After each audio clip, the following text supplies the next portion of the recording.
Hello everyone, welcome back to our channel inspired path. तो दोस्तों, अगर आप बीपीएससी टीआरई 4 का इंतज़ार कर रहे हैं और ख़ासकर अगर आप एक फ़ीमेल कैंडिडेट हैं, एक महिला उम्मीदवार हैं, तो आज की ये खबर आपके लिए बहुत ज़रूरी है। बिहार सरकार ने एक बड़ा बदलाव किया है।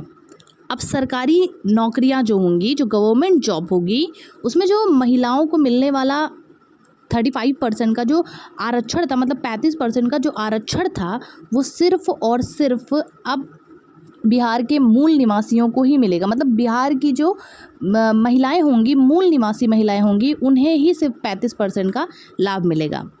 तो देखिए क्या है ये डोमिसाइल, और इससे आप फॉर्म भर पाएंगे या नहीं भर पाएंगे, और दूसरे राज्य की महिलाओं पर इसका क्या असर पड़ेगा, इस पूरे अपडेट को हम विस्तार से समझेंगे। तो वीडियो को अंत तक ज़रूर देखें।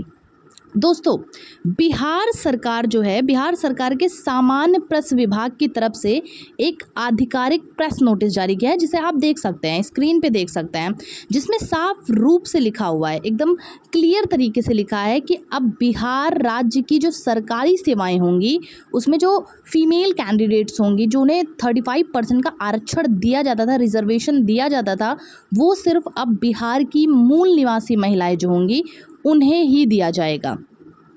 तो ये नियम सभी प्रकार के पदों के लिए है, मतलब सभी लेवल्स के लिए है और सभी विभागों पर लागू भी रहेगा। नोटिस पर आप देख सकते हैं मुख्य सचिव डॉक्टर वीवी राजेंद्र जी के सिग्नेचर भी हैं। यानी ये फैसला पूरी तरह से सरकारी और पक्के आदेशों के तहत ही है, कोई फर्जी नोटिस नहीं है। देखिए, जैसे कि लिखा है कि बिहार राज्य के सभी सरकारी सेवाओं में सभी स्तर एवं सभी प्रकार के पदों पर सीधी नियुक्तियों में राज्य के मूल निवासी महिला अभ्यर्थियों को 35% का जो क्षैतिज आरक्षण मिलता था, उसके संबंध में निर्णय ले लिया गया है। आप यहाँ भी देख सकते हैं कि मंत्रिमंडल की बैठक के बाद कैबिनेट के अपर मुख्य सचिव डॉक्टर एस सिद्धार्थ ने बताया है कि अभी तक राज्य की सेवाओं में महिलाओं के लिए 35% का क्षैतिज आरक्षण की व्यवस्था थी। मतलब किसी भी राज्य की महिलाएं हो तो उन्हें 35% का रिजर्वेशन मिलता था, 35% रिजर्वेशन मिलता था। उसका लाभ जो है किसी भी राज्य की महिलाएं ले सकती थी, लेकिन अब ये लाभ सिर्फ बिहार की स्थायी निवासी जो महिलाएं हैं, सिर्फ उन्हें ही दिया जाएगा। दोस्तों, अगर हम बात करें कि पहले क्या था, जैसे टीआरई 1 हुआ, टीआरई 2 हुआ, आपका जो टीआरई 3 था वो भी हुआ, तो अब तक की जो व्यवस्था थी उसमें किसी भी राज्य की, मतलब किसी भी स्टेट की जो फीमेल कैंडिडेट्स होती थी, चाहे वो यूपी हो, एमपी हो, झारखंड हो, राजस्थान हो, कहीं भी की भी जो महिलाएं होती थी, तो उनको भी 35% का रिजर्वेशन मिलता था जब भी वो फॉर्म को फिल करती थी। यानी कि महिला अभ्यर्थी होने के कारण, फीमेल कैंडिडेट होने के कारण उन्हें अलग से आरक्षण मिल जाता था और उन्हें जनरल कैटेगरी में फ़ाइट नहीं करना पड़ता था, चाहे वो बिहार की हो या ना हो, बस महिला हो। लेकिन अब उस व्यवस्था को बदल दिया गया है।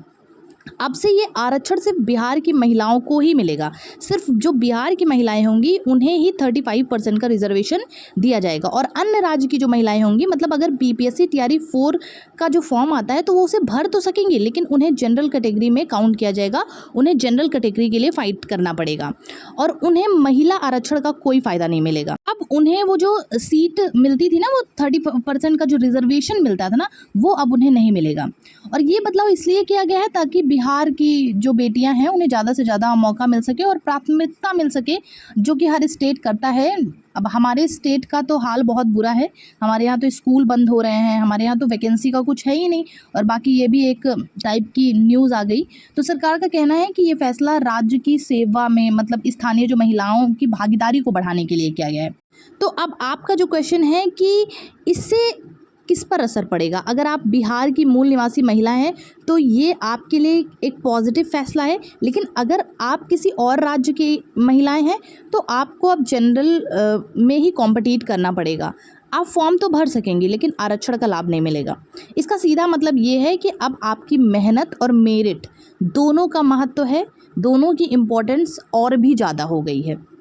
तो अब फाइट और भी टफ होगी, लेकिन नामुमकिन नहीं होगी। ऐसा बिल्कुल नहीं है कि आप दूसरे स्टेट के हैं तो आप BPSC TRE 4 में फॉर्म नहीं भर सकते हो, आप फॉर्म भर सकते हो। जो अब अदर स्टेट की फीमेल कैंडिडेट हैं, चाहे यूपी हो, MP हो, झारखंड हो या कोई भी स्टेट हो, उनके लिए अब कंपटीशन जो है वो बढ़ गया है। तो क्या करना है? तो देखिए, हार मत माने, बिल्कुल नहीं। अगर आप वाकई मेहनत कर रही हैं तो ये नियम आपको रोक नहीं सकता है। अब आपको और मजबूत तैयारी करनी होगी।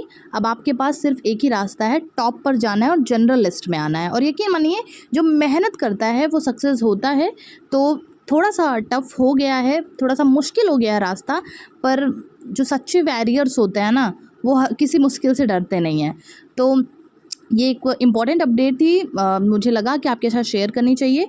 और महिला आरक्षण का लाभ अब सिर्फ बिहार की महिलाओं को मिलेगा और दूसरी राज्य की महिला सिर्फ जनरल कैटेगरी में ही फॉर्म भरेंगी। और इस बदलाव से जुड़ी जो भी जानकारी अगर आगे कुछ होगी तो मैं आपको प्रोवाइड कर दूंगी। तब तक के लिए आप मेरे चैनल को सब्सक्राइब कर सकते हैं और अगर वीडियो थोड़ी भी इन्फॉर्मेटिव लगी हो तो आप लाइक कर सकते हैं। ओके, तब तक के लिए आप स्वस्थ रहिए, मस्त रहिए और पढ़ते रहिए और बिल्कुल डिसअपॉइंट मत होइए।